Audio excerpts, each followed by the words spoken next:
Hi my friends, it's Sam Villa here. I'm here and I want to share with you today a really cool trick about ornamentation, and make sure you subscribe to Modern Salon. So let's get started and let's talk about how easy things are becoming. This is a great trick for those of you that cannot braid, can't tie knots, but I know you know how to tie your shoelace. So we're going to work with a colorful ribbon. You can take any color you want. I wanted to use an orange ribbon today so that you could actually see how the technique works. So what we're going to do is we're going to come through and we're going to take a section right in front of the hairline. And I'm going to use this section more as a band to kind of keep the other hair away. So see how I just take a section and see how it just comes over? So we're coming over that section. We're going to take the same section on the opposite side. Highly recommend, guys, that you practice, practice, practice. I've invested a lot of money into pivot point mannequins and Chris Sorby mannequins because I think they're the greatest resource for you to learn and practice your tricks. So now we're going to take an elastic. The elastics. Note that the elastics are covered with Outshine 01. And I love doing this because it buffers the elastic on the cuticle, and that's the product of choice, Outshine 01. Remember, don't sell, just tell. It protects that cuticle so you don't get that serious indentation. And you know how those soccer moms are with their daughters. So we're going to come through. Trick number one, instead of looping this through and looping it through 10 times, skinny fine hair tone ponytail, large elastic, just come in and twist, twist, twist, twist, twist, and that takes it right to the base. Now come in and loop it through just once, instead of looping it through 10 times. Take your ribbon, we're going to come right underneath, and now we're going to equal the two ends together, okay? And now I'm just going to come through and just tie my shoe. And we're going to cover that elastic. Okay, now once we've done that, then I want you to come through, tie your shoe again. This time you're going to tie the shoe very loose. A lot of the kids are doing that, all right? Now I want you to come to the side area, and you're going to take a section on the side, okay, and then I'm going to take this section and I'm going to drop this section right inside of that tie. Okay, then I'm going to take another section on the opposite side, about the same amount of hair and density. Okay, we're going to come through and we're going to cross it across what we just dropped inside. We're coming across. So now you should have your ribbon in the center and your two sections. Now I want you to just tie your knot. Okay, now pull, take the sections that you have and just pull. Okay, now come through, let what you've established here, let it drop in the center. Come through, tie your shoelace again. Let that sit loosely on top of those two sections. Now come through, take a section, and you continue the same rhythm. You continue the same rhythm. Okay, so I'm going to drop that in between, pull across. I'm going to take another section, come through, and pick a color that you want that's good, because the ribbon is going to be exposed. All right, so it's just a cool way, instead of lacing it through, just come through and create a shape at the same time. Come through, tie up. Okay, come through and pull your two sides that you just created. Just pull those. Okay, now I come through and tie again. Now, I really believe that it's important that we add value behind the chair in today's world as hairdressers. Now, value, and I've talked to you about it many times before, that value is just simply knowledge. And it's about sharing your knowledge behind the chair. I like to think that now it's time for, as a hairdresser, to be YouTube behind the chair. Educate your clients, not only in product, but educate them in simple little tricks that they can do at home. Can you imagine, while the color is processing, you're sharing this trick with a mom on a mannequin while her color is processing? So you're entertaining her, but I want you to think more importantly, what you're doing is you are educating her. Now, sometimes when I go and do this, it covers up the elastic and you still get the same effect to it. It's just really cool in terms of how it works. Once again, tie. But adding value behind the chair, I want you to understand that there's no value in a salon break room, in the back room. Get out of that back room. If you're in the back room, then you should be on redken.com, going to Education on Demand and looking at what's happening in terms of educating yourself. Use the salon as a resource. It's your job. It's a place that you have a great time, but at the same time, while you're not busy, really focus on educating yourself and educating the client. So imagine I'm sharing this trick with a client and she's thinking, oh gosh, my daughter wants something like that, and I've been wondering how I can go in and do that. Notice how I'm doing it.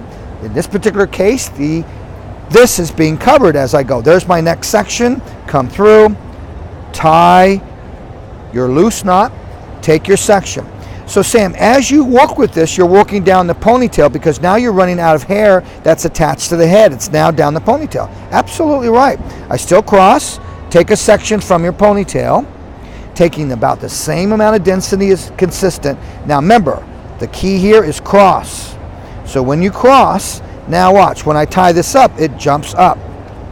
Okay, and look at the cool little effect that you're getting here. Now just start to pull on these a little bit if you want to expose the ribbon that you're working with. Continue to come through.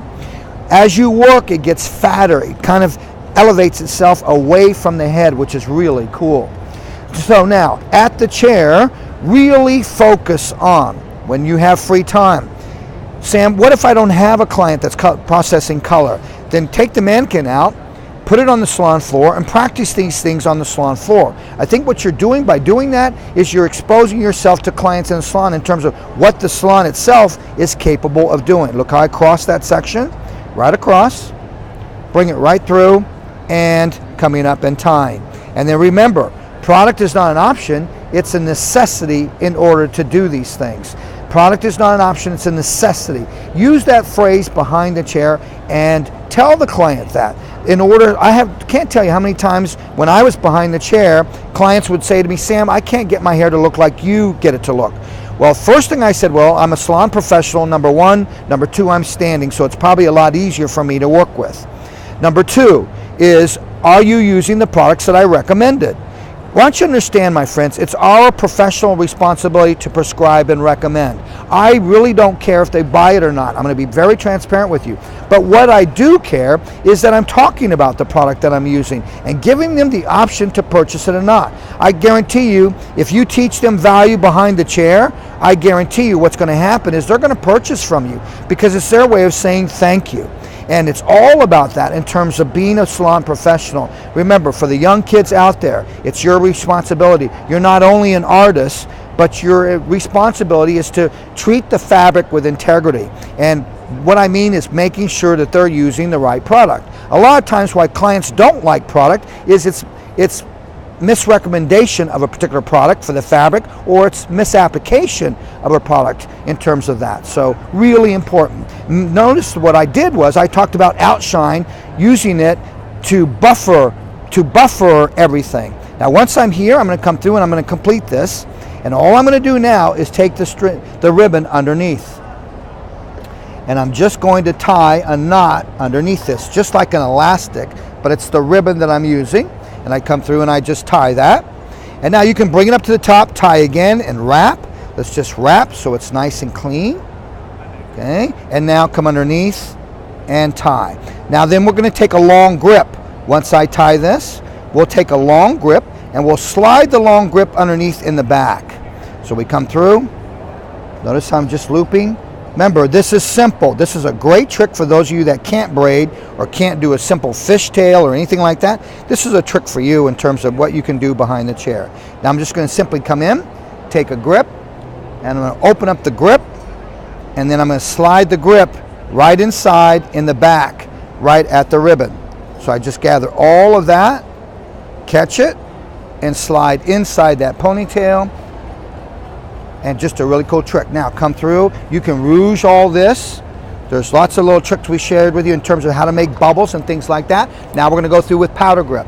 I love using my Redken powder grip 03. It's a great product to use. So let's load it up first. Turn it upside down, load it. Now come through and just pump it inside. So now what it does is it gives it a little bit more frothiness and a little bit more areas when you come in and you massage the fabric. Now let's go in and add some excitement up here. I'm going to take a tail comb, and I'm just going to take my tail comb, slide right underneath, and I'm just going to pull that up just to give it some volume. Pull this up just to give it some volume. Okay, now watch what I'm going to do. Let's turn this way. All right, now I'm going to come through and I'm going to massage some areas and I'm going to pull them. Okay, so I want to add some more visual detail. I'm going to take my Fashion Work 12, and here's a hot tip for you. Use the height of the can to determine where you spray. So here's where I'm at. So now watch the distance. That sets up my distance. How many times have you heard clients say, I don't like hairspray because it gets my hair too wet or too sticky? Immediately when they say that, that means that they're too close. So use the can to set up the distance and then come in and spray. Really nice, easy, hot tip. So now watch what I'm gonna do. I sprayed that. I'm gonna hold that section. I'm gonna take a flat iron. I'm gonna work with a Samvia flat iron that has a lot of roundness to it, and I'm just gonna come in and thin it. So just give it some detail. So it's got that, okay? Now I'm gonna come through and I'm gonna take another section and we're gonna thin that, okay? And then I've got product not an option, my Fashion Work 12 coming through and hitting that, and then come through. Now see, it's these little details in the details that really add that extra touch. Now, if I wanted this to look more organic, I probably wouldn't do this. I'd probably just pull it out. But if she's going someplace really exotic and she's dressing up, I'd add a little bit more detail to it and do these fins. Once again, measuring with the can. I don't want to get it too wet, but I know that in order for me to get the fin to work, I need some product. And it gives me that control. I'm using Fashion Work 12, which means that it's 12 times stronger than water. Once again, real simple tricks for you to work with. We love you, Modern Salon. Make sure if you're not subscribing, you subscribe. And then don't forget, check out Samvia and Redken.com. Thanks for watching.